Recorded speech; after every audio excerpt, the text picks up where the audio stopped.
So they'll be calling you a radical. I want to give you an update on our great activist up there in Oregon, Tim Salmon Martin. So he just called me. At least somebody thanks me. He says, Blanch, you probably just saved my life. And I says, oh, yeah. So he's been having problems, health issues, serious issues for the last few years, especially the last two. He's in Southern Oregon, this traveling. He finally got himself on Medicare. He's retired now. He's got to the age. And the guy went up through his groin. I says, he put up one stent. This is about a year ago. I said, no. Why didn't he go in your wrist? So he couldn't do it in the wrist, whatever. So I've been telling him, no, I know. I've been through this thing. I've had open heart surgery twice, I went.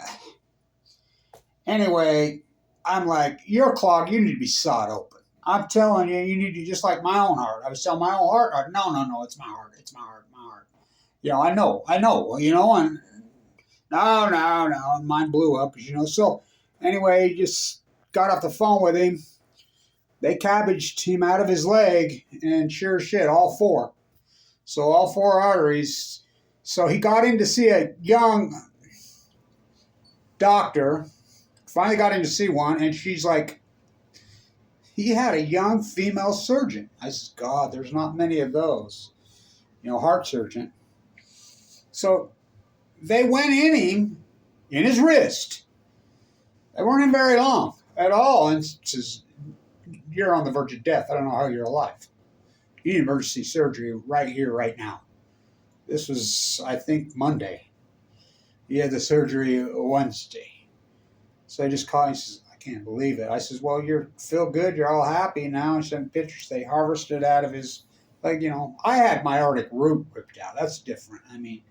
My aortic root completely messed. I got a pacemaker, the whole works. My perfectly good, clean heart. Never had a clogged artery, ever. I've never had a clogged artery. My arteries are clean as a whistle. Always have been. And I want people to know 90% of the heart, diet, exercise, oh yeah. But when it's clogged up, it's so much of it is hereditary. So much of it is hereditary. And my heart was so clean, so fantastic, but I had chemo shooting down there, and I was born with a heart murmur. My dad nuked to death about a test site. So that valve was going, but I was under chemo. When they replaced it, they never got it right. And it was the valve blew the fuck to smithereens. So I've got one chamber sewed off. I have a pacemaker right here. And anyway, but at least one person said thank you. He called and says, I got to tell you, thank you. You were right the whole time, Dr. Blanch. He says, I even told my surgeon that Dr. Blanch, I'm not an MD. I'm a research PhD ongoing, the longest ongoing PhD in history someday of me and Edward Abbey, right? So he called me, and he really in high spirits. He says, I said, that's because you're shooting you with fentanyl every couple hours. Yeah. But anyway, she took a picture with him. I'm thrilled because I really felt like I was going to be getting a call. They found him dead in his, it's got that great old trailer, that Airstream. And so happy because he's the only one boots on the ground in Oregon doing the work. He's probably the most famous salmon fishing. I should have got up my big picture I have of him in 2010. I have a picture now posted as the thumbnail. Well, I want to post this doctor because I want to say thank you to her for saving him because he's one of the few FUKUSHIMA.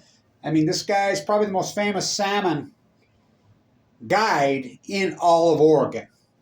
He caught the world, I'm telling you, it's the world record. It hasn't been officially recorded, but I have the pictures and I've showed it around to everybody.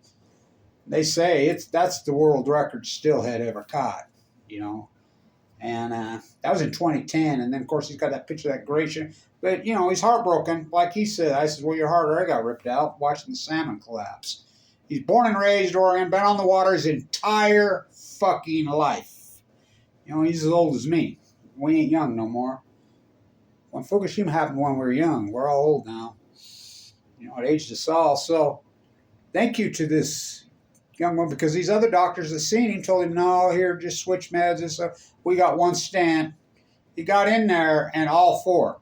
So she harvested out of the leg and built four new ones. He's got brand new plumbing. And thank God his electrical system still worked. My electrolytes had fried out when I had the heart attack because they wouldn't listen to me. Massive heart attack on my valve was all clogged up, just like I said. My perfectly beautiful, the hospital there calls it Kevin Blanch's famous heart.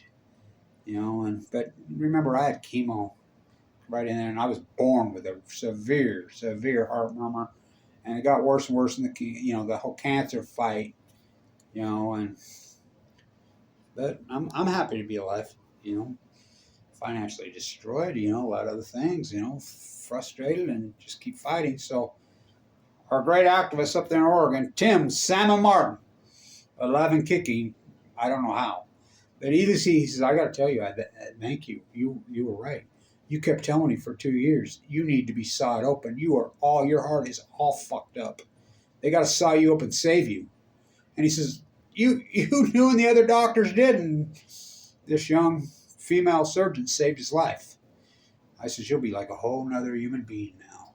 You'll have some blood flow to your brain, go there, And so I was very, very nervous about this one, And by the way, when it's in your knees hurting you, when it's shooting down your feet, your freaking leg, whatever, especially, if we're getting in our later 50s and 60s and you get diagnosed this, that, the other thing, neuropathy, it's almost always the heart. I came from a family of really famous, incredible heart surgeons and doctors. And I remember when I was a kid, I had these high scores. I was so fucking out of control. I had all that blind. I mean, that was all girls and beer.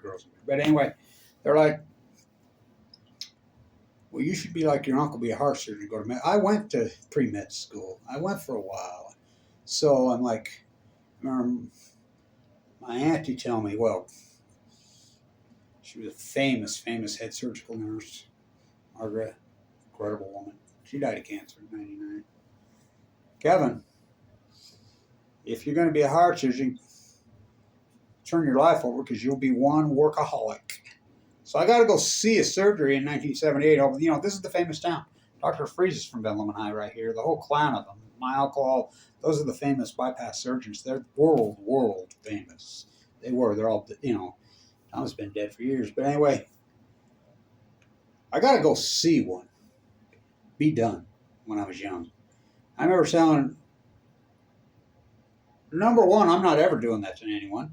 Number two, no one's doing that to me. I'll fucking die before I let them do that to me. I've had it twice. And I'll quote the great David Goff, he saved my life. What an incredible surgeon. What a brilliant guy. He saved my life. He says, no, it was a fucking mess in there. He didn't say fucking, but it was a mess. And I reconstructed it the whole years. And he remembers, I got the bigger valve in. It was all clogged off just like you said. I fixed it. I says, am I going to live to be an old geezer now? You already are an old geezer. I says, speak for yourself. You're older than me. Yeah, a couple months. He says, Kevin, the hole up through the groin over there, I do them the old-fashioned way. My uncle used to always say, kick the can on that murmur, kick the can. They'll come over there. I do them exactly the way he did them in the 70s. It split you all the way up. And I'll tell you why. Because I know that it works. So my other uncle is right up behind me, the only one. My dad died of cancer, as you know, AML leukemia, very young from being new. He's got a whole family of brothers and sisters. No cancer in that family, none, ever. My dad was the healthiest one of them all. He had the same surgery as Tim. My big old beast uncle was out behind me 30 years ago. Godfrey said, I mean, what a mind. He says, I remember doing his. He had the same as Martin. Harvest out of the leg, rebuild the 4. You have 4 in there. So, alive and kicking, and they do them the old-fashioned way. Well, you see my scars so many times because I just videoed. I didn't give a shit. I wanted to see. And just remember that teams of trolls and Google and the whole apparatus that viciously attacked me and went crazy on me, so they did it to me. I had open heart surgery in 2017. They were slandering me, going after me while I'm doing videos with my chest split open. And again, this year, it hasn't been a year on my surgery. It's a hell of a recovery, but at least someone thanked me. He says, I got to thank you. These doctors were wrong, and you were right. Finally, I got the good daughter. She's like, you're on the verge of death. That was Monday. They sawed him open on Wednesday. He just called me. I'll post a picture of this young. I says, you really had a young woman surgeon? Yeah, I says, they're rare. They're really rare. And there's not many. And we have a surgeon. I mean, we have a really shortage. Well, it's hard to go to school for 10 fucking years and go in debt a couple $1 million, you know? Of course, so he is the expert on all those rivers. I'm telling you. He and I got the Willamette shut down. He is the guy. He is the expert in Oregon on the salmon. Nobody's more than him. You know, and we've done all that work together all these years. And, you know, I was really worried that he was going to die. And, you know, at least somebody's thanked me. He called me and says, I got to tell you, thank you, Dr. Blanch. I said, yeah. He says, you were right. And they were on the whole. You've been telling me for 2 years. No, that heart's all fucked up. You're completely caught. They've got a freaking terror. You got to saw you open and save you. They can cabbage it. They can, you know, what does a cabbage say? Harvest the artery out of your leg. Chop it up into pieces and replace those. Get new plumbing. It works, by the way. My uncle lives right by me. He's a beast, too. That dude is a physical beast. I thought for sure he was going to die. I mean, that was 30 years ago. You know, I have a battery pack now hooked to a cell phone. Be back in California on Tuesday or Wednesday. Got some good tide pulling to do, so I'm thrilled that he's alive. So, all right, Martin. Thank God, because he was ready to check out. Don't check out, baby. Check in. And so you got a new life. Man, you get some good blow. I always go back to his ex-wife's line. It's one of the great lines in history. His ex-wife. Years ago. Let me tell you, Tim. You tell that Kevin Blanch. He needs to calm his ass down and quit flipping that soup can behind his back. That's one of the greatest lines in history. So, alive and kicking. That's what it's like. He called me and says, I guess that's part of being the Post-Ignorance Project, is having the scar up your leg, the harvest and the scar. Yeah, I guess that's the rules. Talk about a badge of honor. Oh, boy. So, stand tuned. Stay in the fight. There ain't many of us. We can't be losing them. Stay tuned.